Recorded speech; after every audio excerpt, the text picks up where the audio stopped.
Assalamualaikum warahmatullahi wabarakatuh. Perkenalkan, nama saya Firda Anggita Yuliansyah dari Akuntansi 3D. Di sini saya akan mempresentasikan mengenai standarisasi tanggung jawab sosial perusahaan. Untuk itu kita simak video berikut ini. CSR adalah basis teori tentang perlunya suatu perusahaan membangun hubungan harmonis dengan masyarakat tempatan. Nah, CSR di sini memandang suatu perusahaan itu sebagai agen moral. Parameter keberhasilan suatu perusahaan dalam sudut pandang CSR ini adalah perusahaan yang mengedepankan prinsip moral dan etis, yakni menganggap suatu hal terbaik tetapi tanpa merugikan masyarakat lainnya.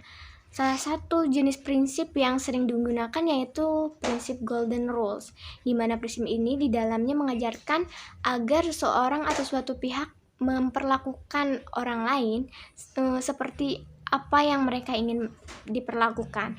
Dengan begitu, perusahaan yang bekerja dengan mengedepankan prinsip ini akan memberikan manfaat terbesar bagi masyarakat.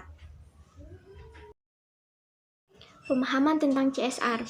Menilik dari sejarahnya, gerakan CSR modern ini yang berkembang pesat selama 2 dekade terakhir lahir akibat desakan organisasi-organisasi masyarakat sipil dan jaringannya di tingkat global.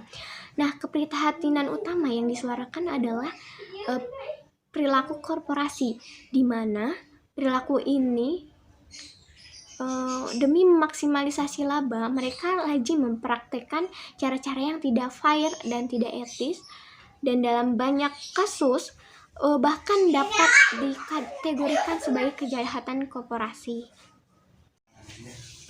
Sesungguhnya substansi keberadaan CSR ini adalah dalam rangka memperkuat keberlanjutan perusahaan itu sendiri dengan jalan bekerja sama antar stakeholder yang difasilitasi oleh perusahaan tersebut dengan menyusun program-program pengembangan masyarakat di sekitarnya. Nah, dalam implementasi program-program CSR ini, dengan adanya partisipasi aktif para stakeholder, diharapkan pengambilan keputusan, menjalankan keputusan, dan pertanggungjawaban dari implementasi CSR ini akan diemban secara bersama.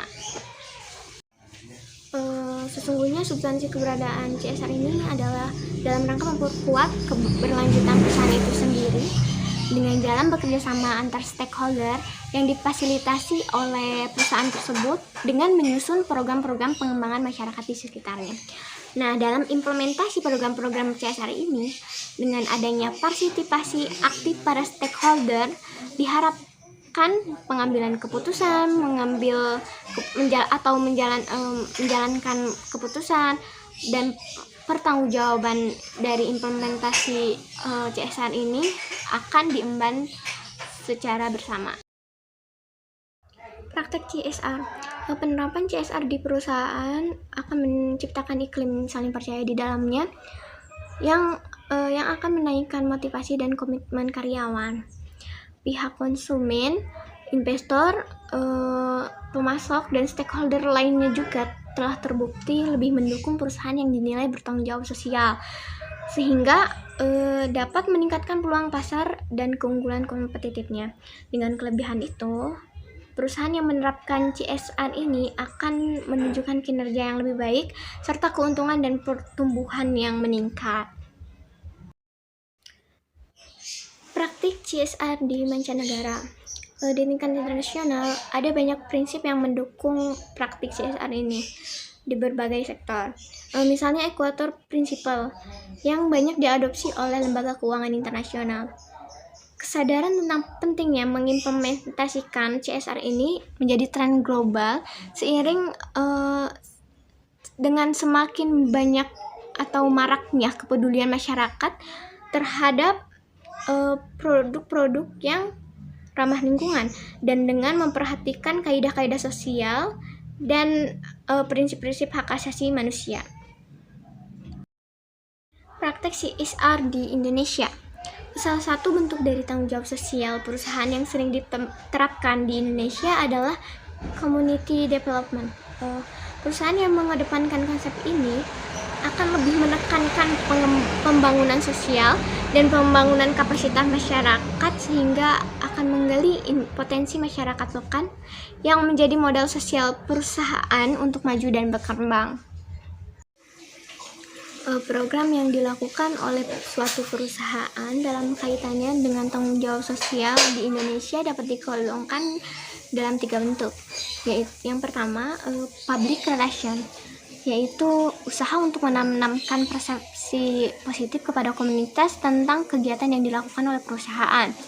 Yang kedua, strategi defensif, yaitu usaha yang dilakukan oleh perusahaan guna untuk menangkis anggapan negatif komunitas yang sudah tertanam terhadap kegiatan perusahaan dan biasanya untuk melawan serangan negatif dari anggapan komunitas. Usaha CSR yang dilakukan adalah untuk merubah anggapan yang berkembang sebelumnya dengan mengganti dengan yang baru yang bersifat positif.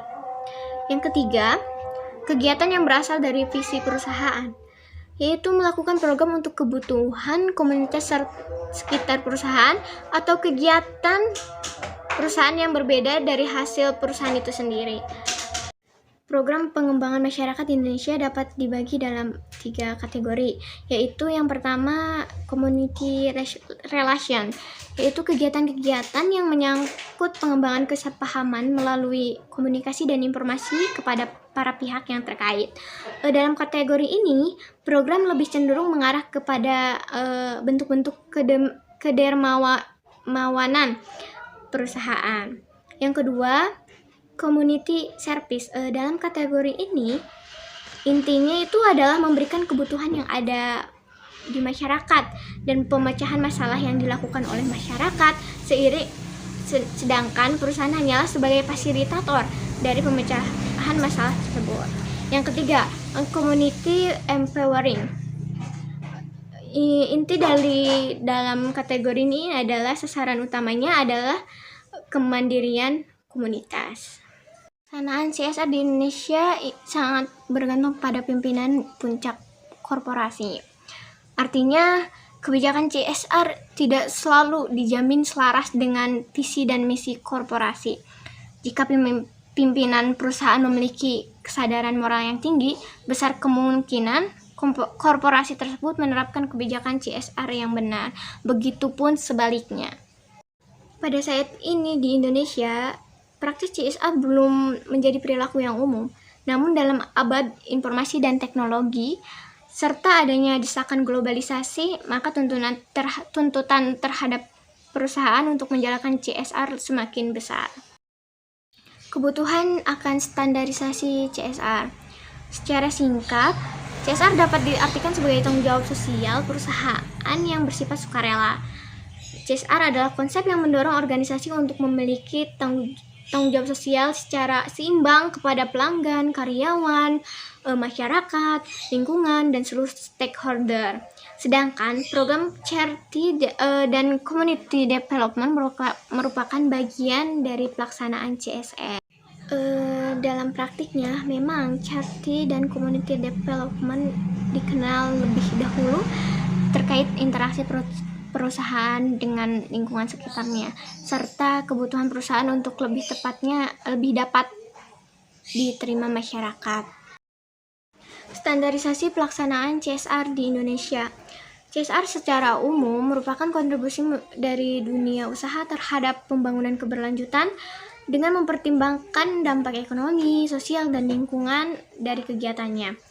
Sebagai salah satu pendekatan sukarela yang berada pada tingkat beyond compliance, penerapan CSR saat ini berkembang pesat termasuk di Indonesia sebagai respon dunia usaha yang melihat aspek lingkungan dan sosial sebagai peluang untuk meningkatkan daya saing serta sebagian dari pengelolaan risiko menuju sustainability atau keberlanjutan dari kegiatan usahanya. Penerapan kegiatan CSR ini di Indonesia baru dimulai pada awal tahun 2000. Mengingat CSR itu sulit terlihat dengan kasat mata, maka tidak mudah untuk melakukan pengukuran tingkat keberhasilan yang dicapainya. Oleh karena itu, diperlukan berbagai pendekatan untuk menjadikan kuantitatif dengan menggunakan pendekatan triple bottom line atau sustainability reporting.